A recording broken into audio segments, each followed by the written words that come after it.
Yo guys, welcome back to another Danmachi Memoria Freese video. Okay, so I've taken time out of my stream. I have people here with me. If they want to say hi or not is up to them, but we're going to be doing a should you summon video, and I'm going to be uploading it. It should be Wednesday when you're watching this now.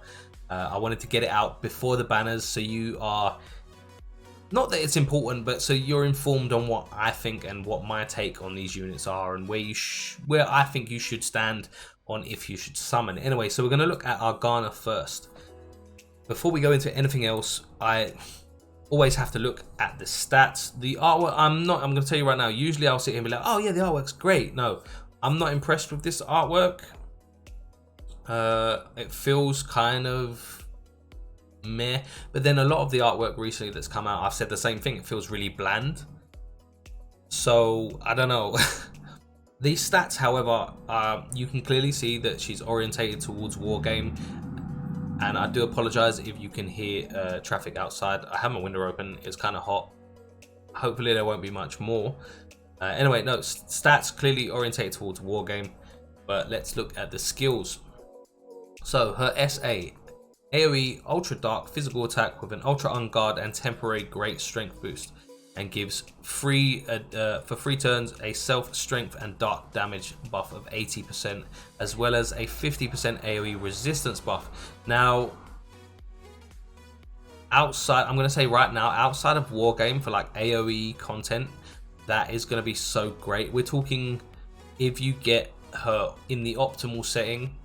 So you know, you've got the highest dark resist buff being 35% currently, if I'm not mistaken, and the highest physical resist debuff being 35% currently, and then you do this in, like, say, an AoE 7th zone scenario, for example. We're looking at the same or similar figures that physical Alice is probably hitting if you've got, if you get her weapon maxed out. So I'm not gonna, well, maybe not the same. You would have to do a second one, because I know the same, because she buffs her own strength by 70% on her skill 2. But then that's null and void if you have Haruhime on the same team. If she buffed her dark damage, that would be something else. I would say, like, you would, because then you'd have that more optimal damage before she had to SA. With this, how she currently is, you would have to SA with Haruhime and then SA with her, and then get a second SA with her to get the maximum damage out of it. That's not bad. I still think she'll hit relatively hard given the buffs that she gives herself. That I don't know if we have a support type for dark teams that provides defense buffs, but to be fair, even in Record Buster that would be really helpful, because, well, Record Buster hits really hard.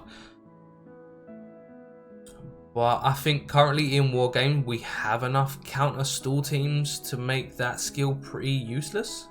I mean, the fast buff added to it kind of throws it out of balance, I guess.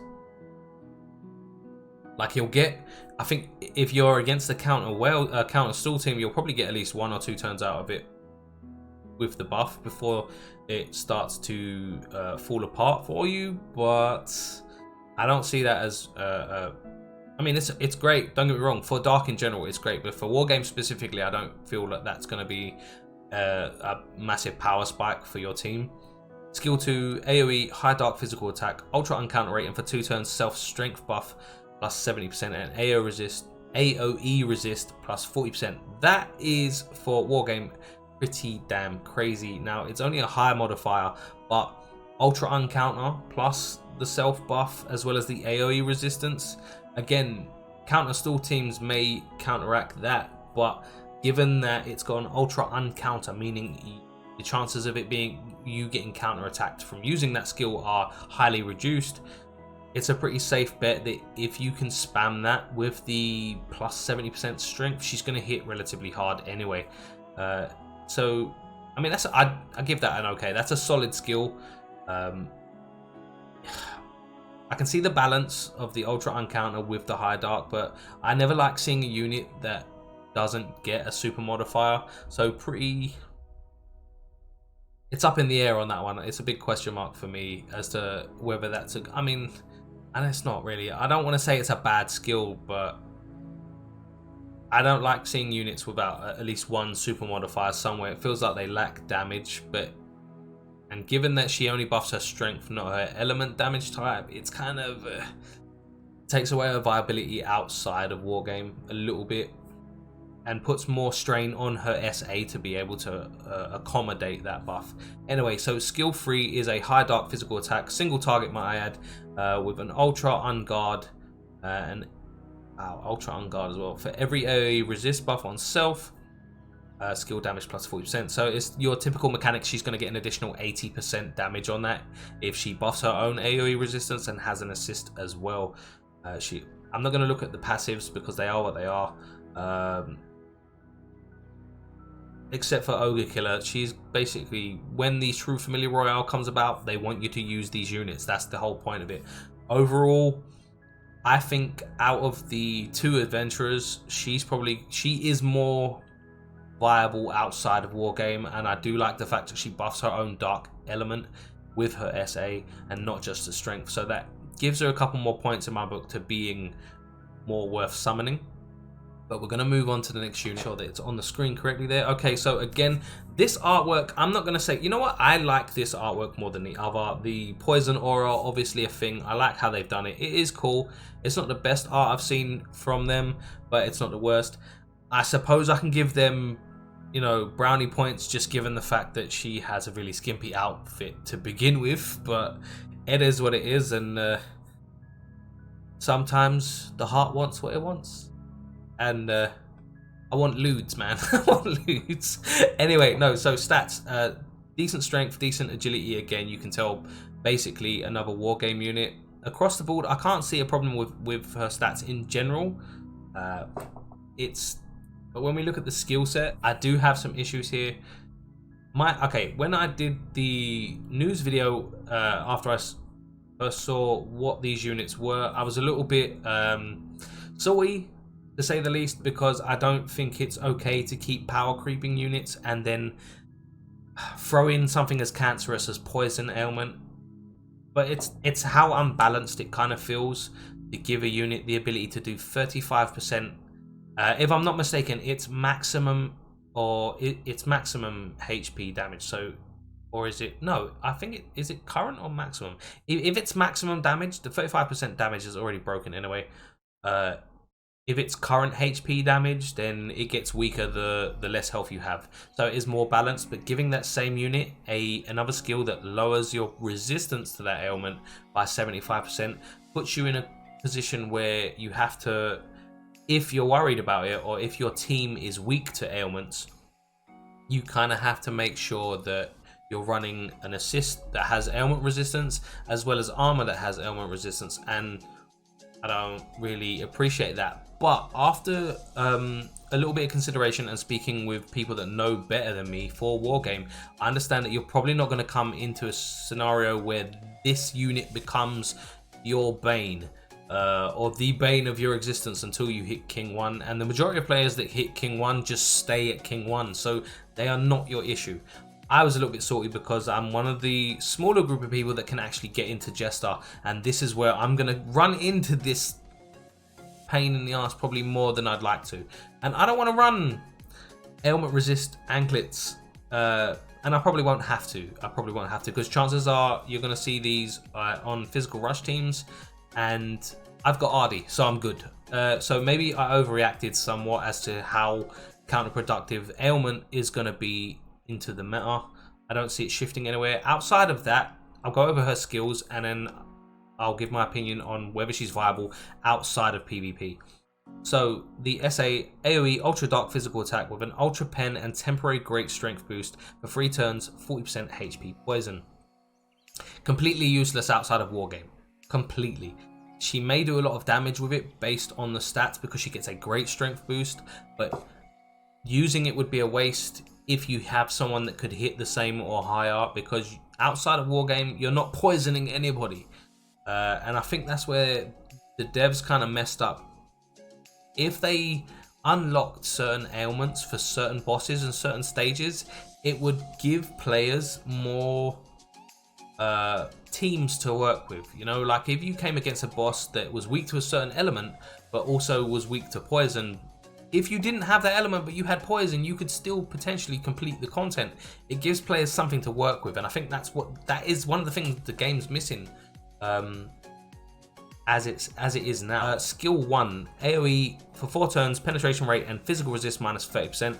Always great to see a debuff. I do value debuffs over buffs any day, because that means you can use that unit as a sack, and the unit that comes in last is still going to benefit from that. Admittedly, penetration rate and physical resist minus 30%, not the most fantastic buff. I always prefer element over damage type, so like dark resist over physical resist would have probably been preferred for me specifically, but I suppose it doesn't matter either way.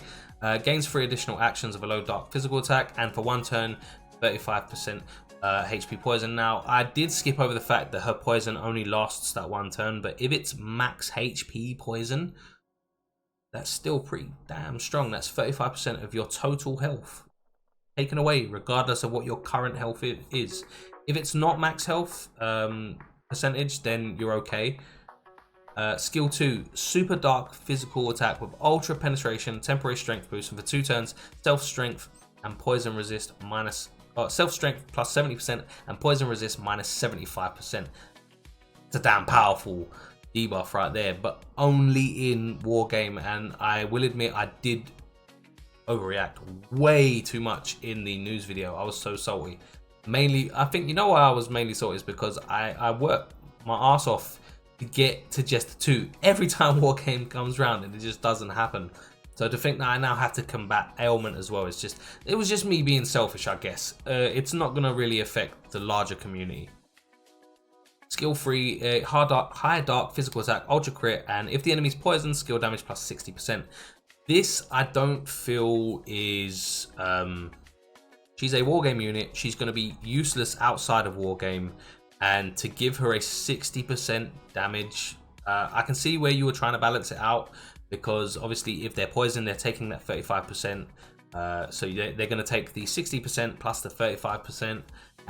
You know, you're trying to balance it there, but you should have just give her the 80% to make her viable outside of Wargame a little bit. Again, Ogre Killer and poison, complete resistance. If an enemy is poisoned, counter damage plus 60% as well. That, my friend, I missed last time. Counter damage increased by 60% if they're poisoned. That's strong. Given that counter damage accumulated counter damage makes up for a lot of damage in all content types. So again, it's still relegating her specifically to Wargame. So outside of that, she's pretty useless unless you want to bring her just as someone to make up a spot for dark for the raw damage. Okay, but let's just go to the last unit and then we'll surmise what my opinions are. Okay, so we're looking at Kali. Her strength stat is really good, 615, and then her agility 440. I'm down with that, man. She's obviously a Wargame assist, but that's not the primary reason for me wanting this Kali, and she's the only one I actually want from the banner. She could be my Sword Maiden. Now, I don't say her name often. Sword Maiden bent me over and shafted me like no one's business when she came out. I don't have an assist that benefits my dark team, and element assists are very much worth trying to get 1 copy of at least, because they provide you with that 15% additional damage that you're not going to get anywhere else. And I need this one.